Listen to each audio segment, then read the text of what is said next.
God bless Miss Rowland here, age 32, gunned down January 21st, 2025 in Collinsville, Illinois by these three monsters. Hopefully they will get what they deserve. This is a D shame. Something like this should never ever happen. And God bless her family and friends.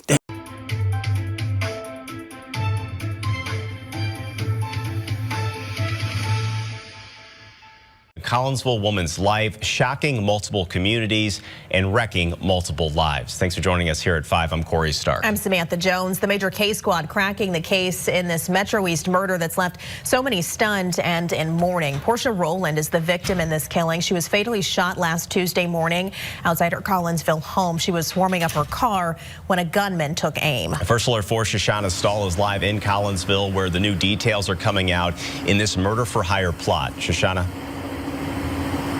Corey, tonight loved ones mourning the loss of a life taken far too soon. Portia Rowland killed in a murder-for-hire plot by her girlfriend's soon-to-be ex-husband. Now tonight, that home where she was killed outside of has a memorial growing outside of it with flowers, candles, and pictures of Portia. Someone saying that there's someone she made people feel special and loved.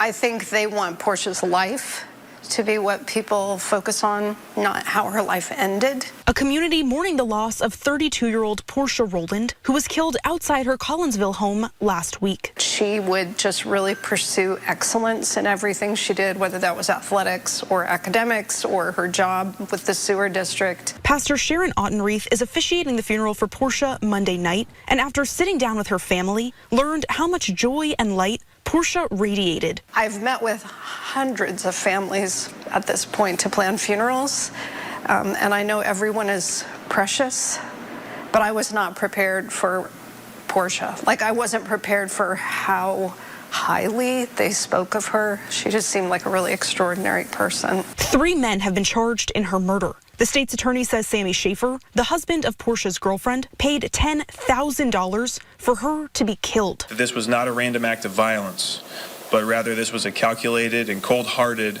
murder-for-hire scheme based on a personal grievance. The state's attorney wouldn't elaborate on the motive behind this murder. Court documents show Gary Johnson was the one who shot and killed Portia after she went outside to warm up her car that morning. First Alert 4 learned Johnson had been previously convicted for murder in 2000. This man, Marty Shaw, the man who investigators say drove Johnson to commit the murder. Collinsville police say the day of the murder, they made a promise to Portia's dad. I promised him that the Collinsville Police Department and the major case squad would do everything in their power to hold those responsible for Portia's senseless death accountable and bring them to justice.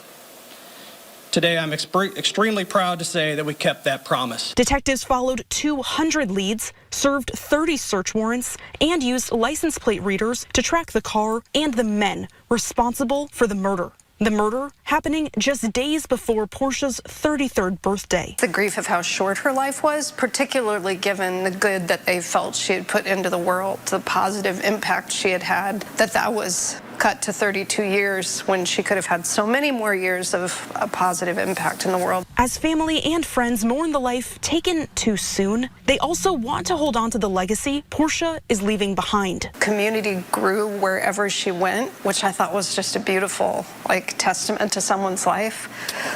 If some of her friends and family members can try to kind of follow that legacy and be that kind of person who builds community and positivity and brings out the best in other people, I think that would be an honor to her life. And Shoshana, a big piece of this puzzle coming out today, you just mentioned this, one of the guys is already a convicted killer. What else are you learning about that? Yeah, that's right, Corey. So I asked the Madison County State's Attorney about Gary Johnson and his criminal history, specifically a previous murder conviction from 2000. The State's Attorney said that the reason why he wasn't behind bars would require more research and would actually be a question for the Department of Corrections. Take a look at your screen here. These are the details around that murder from the 90s. We know that he was convicted of a 1997 killing. He was 17 years old at the time and killed a 19-year-old. That person was beat and set on fire in East St. Louis. First Alert 4 looked more into why he was released despite a 40-year sentence. The courts enforced the good time provisions, meaning he got out after 20 years. So in 2017, he was released on supervision and then discharged from that in 2020. Corey? A crucial reminder here, help is available. If you or anyone you know is a victim of domestic violence, you can call the phone number there on your screen or simply text the word START to 88788.